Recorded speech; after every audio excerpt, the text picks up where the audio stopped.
Welcome to All Games on Toast, all of you lovely people. It's me, it's Toast. How are you all doing today? Today I fancied a little bit of fun and thought I'd go back and do a bit of a tier list, and this time covering bespokes.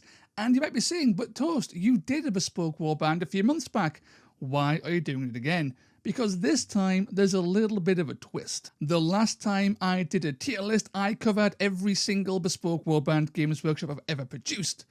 This time, the twist is I am only going to do the warbands Games Workshop currently sell on their web store. Now you might think that might not make a massive difference, but actually it makes a substantial difference because around about half the warbands that are listed in the compendium, and some of which that are released in second edition, aren't sold anymore. They're not just out of stock, they are delisted and they are just flat out gone. So in a futile attempt to keep the content relevant and on point, I'm doing a tier list covering the warbands you can actually buy right now. So without further ado, let's get right into it.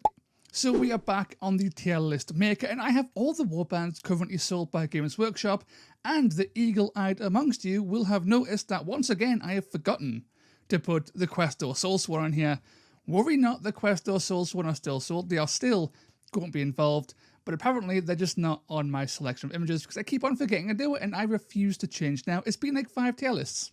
I ain't changing. I'm stuck in my ways. Before I start throwing things on this tier list, I thought I'd go over each of the tiers and what they mean. So right at the top, the S tier, the cream of the crop, we have the straight up spice tier. This is the tier we all want to be at. We all want to be spicy. We all want to smell nice. We all want to taste nice.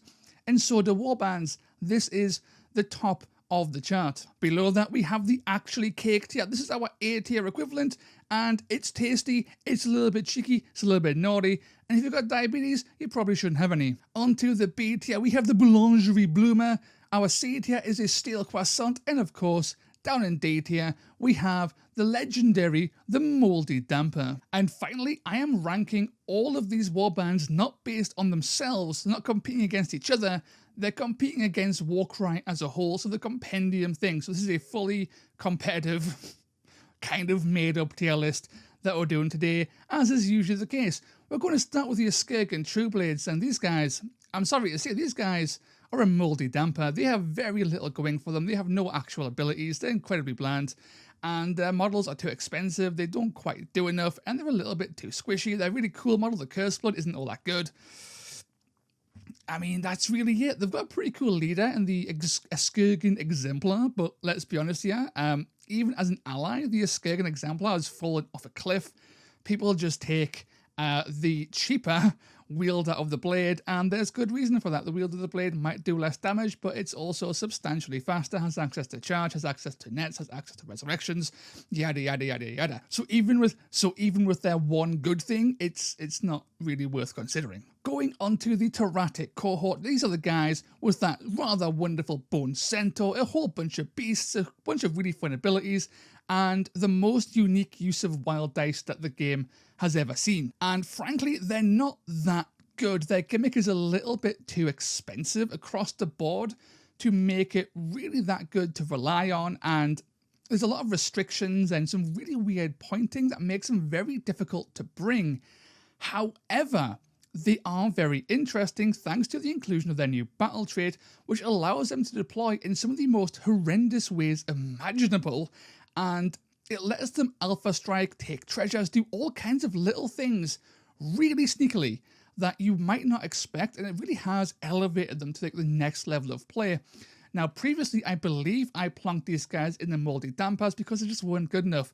But now, after more play, after playing with and against them more, and this new battle trait, I do think these guys are in the steel croissant. So they're not in the D tier, they're nicely nestled somewhere in that C tier. In a similar vein, the Chaos Legion have usually been in this mouldy damper tier, right? And this is because they're boring, right? They're really boring. They don't have that many abilities. Their stats are fine. But what's really elevated them for me is their battle trait, which gives them all kinds of control over initiative. I really enjoy their battle traits. And also just taking them as these just big-ass brawlers and just going in and smashing things with maces and axes is actually a lot of fun. And I would say that I've been maybe a little bit harsh in the past. And I think, again, like the Tyratic cohorts, there's something there. They're not quite there yet, but there's definitely something going on, and their battle trait is definitely a big part of that. So I'm going to slap these guys in the steel croissants. Sadly, the claws of Karanak are moldy dampers all the way. They got kicked in the teeth from release. They weren't good at release. They've never gotten any better. Even with their points reductions to the Hound of Wrath, they're still not worth taking. And their battle trait is possibly the worst battle trait in the whole game. It doesn't help them at all. It is functionally worthless.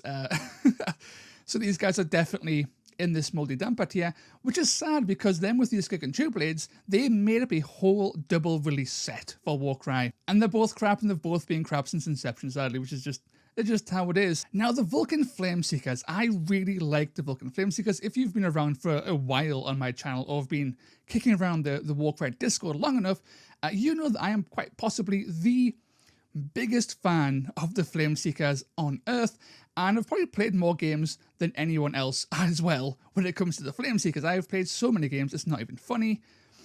And historically, I would put them quite high because of mainly bias, but because they're also very strong, and with the right mindset, you can do a lot of good stuff with them. There's a lot of really fun builds you can do.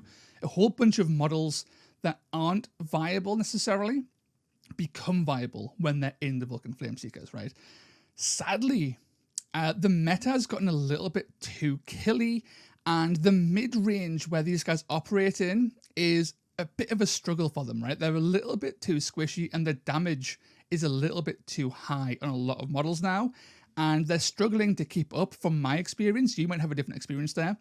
And what really kicks them down another peg is their battle trait, which doesn't really do enough. They really wanted something that just made them better at killing, and instead they got an interesting sustain source by being able to resurrect their Kindle Droths, but you've got better uses for triples than resurrecting a fairly mid dog, right? So it's not all that good.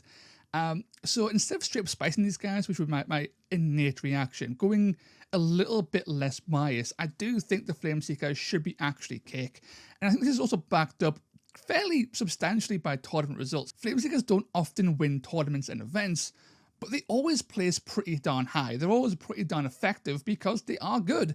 They're just not right at the top anymore, in my opinion. Moving on to the Gorgia Morpack. These guys are Boulangerie Bloomers. I think the Gorgia Morpack are the quintessential middle-of-the-road, slap bang in the middle of B tier faction because they are so good at what they do, but they are so bad at everything else. They straight up lose certain missions. They can't compete in certain events because of their massive restrictions. But that being said, they are very fast, they're very killy. They've got some very good ally choices thanks to being part of Chaos, and they are a whole lot of fun to play, and their battle trait helped as well because it gave them a little bit of sustain, which is something they definitely needed because being toughness 3 doesn't go that far even when you have 30 wounds. Onto the Hunters of Huanshi. I think it would be a disservice not to put these guys in straight up spice. Granted, the Hunters of Huanshi are very much a very specific kind of warband. They might struggle in certain mission packs and certain events, but struggle doesn't necessarily mean bad. It just means you've got to put in a bit more effort to win certain matchups. And when Hunters of Huanshi are strong, they are insanely strong. Their skinks got a massive points reduction in a recent FAQ. Their reaction got nerfed a little bit, but being so much cheaper allows them to field massive warbands that are incredibly fast. You can pump in some of the best allies in all of WARCRY and still have a sizable warband thanks to just the sheer number of skinks you can take and how good they actually are despite being squishy. The same can't be said for the Jade Obelisk, who function very similarly to the Vulcan Flameseekers in that they are a slow-moving, fairly killy warband with some of the most points-effective damage in the whole game with those big hammer guys and the pick guys, right? They're very comparable to the Scale Breakers in Vulcan Flameseekers, if a little bit slower in the grand scheme of things. And that last bit really does kind of secure them as not being in A tier, being slower with not many ways of getting around that, having a really bad leader. It really holds them back on becoming a properly good faction in my eyes, and as good as they are when they're good, there's a few too many caveats to really keep them all the way up here, and I'm going to plump these guys down in the Boulangerie Bloomers. Before I get into all that though, please be sure to like, subscribe and drop a comment down below, as well as potentially join my Patreon like all these wonderful people on screen now, Badoosh, as all of this helps me fight against that dastardly YouTube algorithmic demon, and by extension helps support the channel. You can also help support the channel by going to Element Games Badoosh using my affiliate link. But with all of that out of the way, let's get on with the show. And now for something completely different. The K-Night Shadowstalkers are an interesting group of lads and ladies of elves. And it's because most of them are bad, right? They've got some pretty questionable profiles on there, but they do have one or two really good profiles. And these are those crossbows.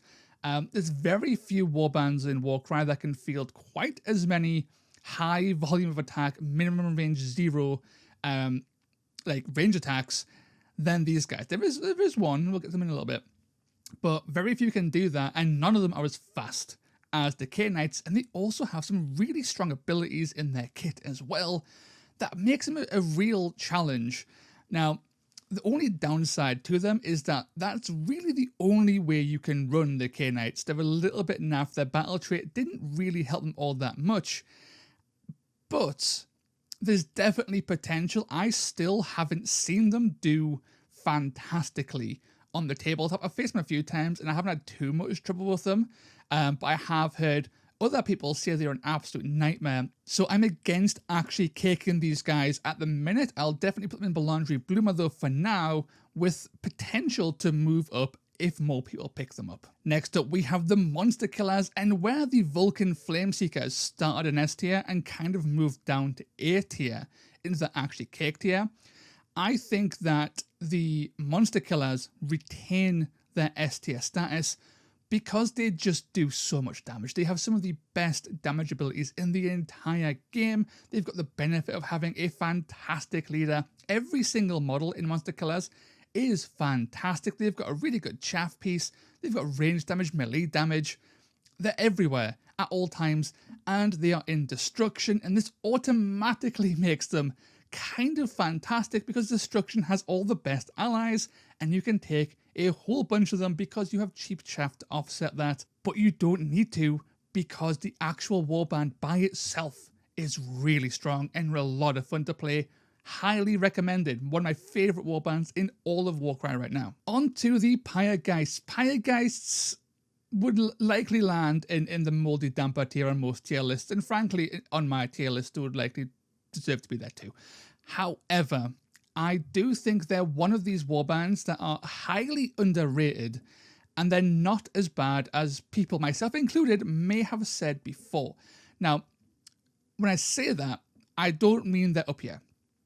I mean, they're still croissant, right? They're not in D tier, they're definitely a C tier, and this is largely because their battle trait really, really helps them. Having such control over the initiative phase is always powerful. In a similar way to the Chaos Legion have control over it, the Pyregeists can really gain control over that phase of the game, and all you need is one Pyre token, and it's not that hard to get against most warbands, especially if you are taking Torch Wraiths, which, funnily enough, are the models that most people cut from their list. Despite their fairly high cost, the Torch Wraiths are vital to Pyregeists actually functioning as a faction.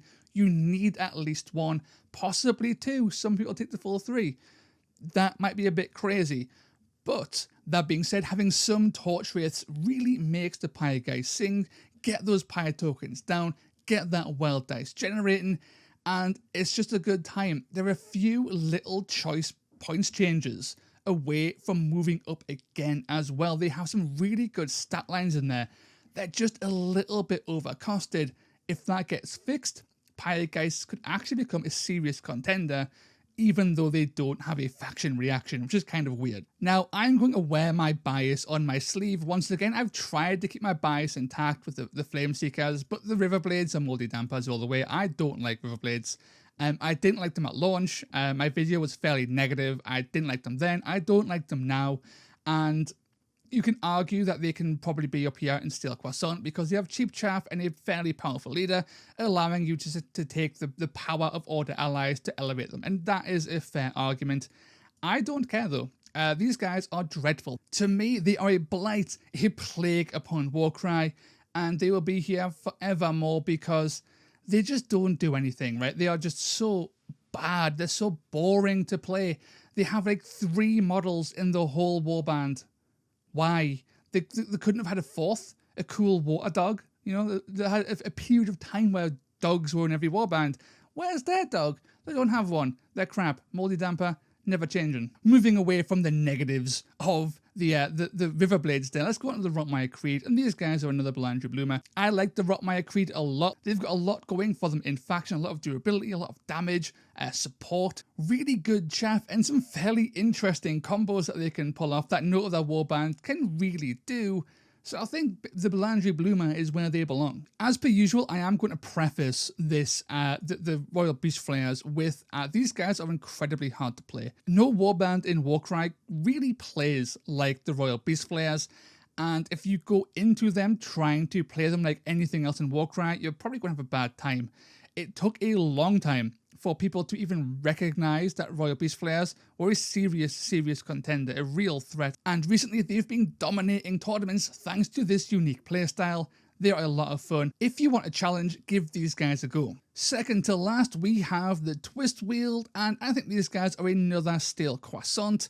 The Twist Wield have a gimmick similar to the everyone here basically. They have a gimmick in there somewhere, and the gimmick doesn't quite pay off. They're a little bit naff. There's something missing from their kit, it feels like, and their models are a little bit too expensive for the stat lines, specifically the defensive stat lines that they bring. I think these guys need a little bit of tweaking, a bit more time in the oven to really see any substantial play. Like the Pyregeist, they're not far off. A few little tweaks here and there, and they would move up. So hopefully we get that in the next FAQ, because they also have some of the best models in the game. They are gorgeous, if a little bit creepy. And finally, we have the Wiltacore Hunters, who are rapidly becoming one of my favorite warbands in all of WARCRY, because you can build these guys in so many ways. And I don't just mean I can just put in a bunch of allies. No, you can stay in faction all Wiltacore Hunter stuff and do some crazy stuff with all kinds of different build paths and avenues that makes them just one of the funkiest warbands around. And the best part is, most of those avenues are really strong. At the minute, the go-to sort of a gimmick they go for is just taking like 12 or 13 whatever crossbowmen, the dual crossbowmen specifically, and just shooting things to death. But there are so many other ways you can build them, and it's a lot of fun thanks to their rather wonderful ability set that makes every model in the warband fun to mess around with and experiment with and build lists around. I love the Wiltacore Hunters, and I want to play them more. I want to see them more in tournaments. They are so much fun. And finally, the Questor Soulsworn. I forgot to put them on the list. As I mentioned, these guys are definitely actually cake. I love the Questor Soulsworn. They have their restrictions and their limitations and their issues, but their battle trait, their ally selection, their dudes in general, they're one of the best buys you can get in WARCRY if you play Order, right? They are the go-to, I think Dan from the Salty Sea said, they are the best second purchase in WARCRY if you play Order, because you can add any of the models to any Order list, and honestly, that list will likely just get better. They are such a good faction as a faction. They are fantastic allies. Easily actually cake. If I let my biases take over, I would slap these guys into straight up spice. But for now, we'll keep them actually cake, and we'll keep this tier list grounded and respectful and not silly. And that's it. That's the end of the video. Let me know in the comments down below what you think of this tier list. Do you agree with my placements? Do you agree with my reasonings? Or do you not? Let me know, and we'll have a good old natter in the comments section. Also, be sure to like and subscribe. And until next time, lads, ladies, and everybody in between and beyond, ta-ra. Groovy. Hey all, and welcome to the post-toast credits. A massive shout out to my algorithmic demon slayers, Andy Morris, blah blah blah, the Head Knight of Paint, Heinz D, Long Run Hobbies, Lord Phylax, Maps, Sable Saber, Steph, Steve Bean, the Houston Toad, Tough Tootin' Baby, and Velas. A huge thank you for supporting the channel, and I will catch you all next time. Ta-ra!